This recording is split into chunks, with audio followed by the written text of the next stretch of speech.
নমস্কার বন্ধুরা, নতুন আরও একটা ভিডিওতে তোমাদের সকলকে স্বাগত জানাই। আজকের ভিডিওটা আমি শুরু করছি একটু অন্যরকমভাবে। দেখো, আমি এখন দিদু বাড়িতে এসেছি আম পাড়তে, ঠিক আছে। আজকে বেসিক্যালি আমি আম পোড়া বানাবো, মানে আম পান্না। এখন তো এমনিও গ্রীষ্মকাল চলে এসছে, তার মধ্যে এখন এমন হয়েছে শরবতটা যেন খুব বেশি ইম্পর্টেন্ট হয়ে গেছে। এখন তো আমি সকালেও শরবত খাই, বিকেলেও শরবত খাই এরকম। আর বারবার শরবত বানাতে লেবু টেপো আম পোড়াও ভালো লাগে না। তো তাই জন্য আমি দু রকমের শরবতের ব্যাটার বানানোর চেষ্টা করেছি। একটা হচ্ছে পোড়া আমের আর একটা হচ্ছে সেদ্ধ আমের। তো সেদ্ধ আমেরটা আমার আগেই বানানো হয়ে গেছে, আর ওটাই আমি এখন সকালেও একবার খাই, বিকেলেও একবার খাই। তো আজকে পোড়া আমেরটা বানাবো, তাই মা বলছিল যখন বানাচ্ছিস তখন বন্ধুদের সাথেও শেয়ার কর। তাই জন্য আজকে আমি আম পোড়ার রেসিপি তোমাদের দেখাবো, আম পান্না। মানে তোমরা যদি ব্যাটারটা তৈরি করে রাখো তাহলে তোমাদের জাস্ট 2-3 চামচ জলে গুলিয়েই খেতে পারবে তোমরা। তো আম পোড়ার জন্য আমি দিদু বাড়ি থেকে 3-4টে আম পেড়ে এনেছি। আর এদিকে মা আমাকে উনুনও ধরিয়ে দিয়েছে, আমি উনুনে আম পোড়াবো।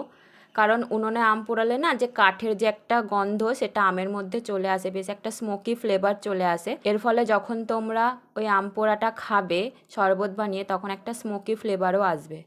তো এখানে দেখো, আমি তাই জন্য আমগুলোকে ভালো করে ধুয়ে তার মধ্যে তেল মাখিয়ে এখন বসিয়ে দিচ্ছি আম পোড়ানোর জন্য।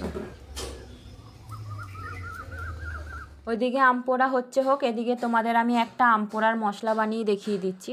আম পোড়ার মশলা বানানোর জন্য তোমাদের প্রথমেই লাগবে 1 চামচ গোটা জিরে, 1 চামচ মৌরি, 1 চামচ ধনে, আর তার সাথে তোমরা কেমন ঝাল পছন্দ করো তোমরা তোমাদের প্রয়োজন অনুযায়ী শুকনো লঙ্কা দিয়ে নেবে। এই অবস্থায় তোমরা এর মধ্যে অবশ্যই সামান্য নুন দিয়ে নেবে, কারণ নুন দিলে মশলাটার ফ্লেভারটা অনেকটাই ইনহ্যান্স হয়ে যায়। তো এই অবস্থায় তোমরা গোলমরিচ দিয়ে নিও। আমার যেহেতু গোলমরিচের গুঁড়ো অলরেডি করা আছে, তো আমি তাই জন্য এখানে আর গোলমরিচ দিলাম না। এরপর মশলাটা বানানো হয়ে গেলে সেটাকে ঠান্ডা করে নিয়ে আমি মিক্সিতে পেস্ট বানিয়ে নেব। তো দেখতে পাচ্ছ আমার এখানে পেস্ট বানানো কমপ্লিট। এরপর আমার এদিকে আমগুলোও ভালো মতন পোড়া হয়ে গেছে, কিন্তু আমি এখনই আমগুলোকে তুলব না। এই আমগুলো এখন যে উনুনটায় যে হালকা আগুন রয়েছে, আঁচ রয়েছে, তার মধ্যে আমি দিয়ে দেব। এই গরম উনুনে যদি আমি আমগুলো দিয়ে দিই তাহলে এই আমগুলোর মধ্যে হালকা ফ্লেভার চলে আসবে, স্মোকি টাইপের। কাঠের আগুনে যেহেতু আমি করছি, তাই কাঠের একটা ভালো গন্ধ এর মধ্যে ঢুকে যাবে।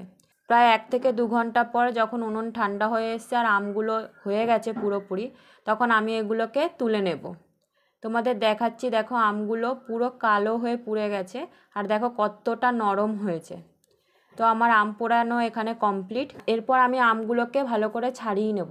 এখন না বিকেল হয়ে গেছে, আমি সারা দুপুর দেখেছি যে আমগুলো ঠান্ডা হয়েছে কিনা, কিন্তু ভেতরটা ভীষণ গরম ছিল, আমি ধরতে পারছিলাম না।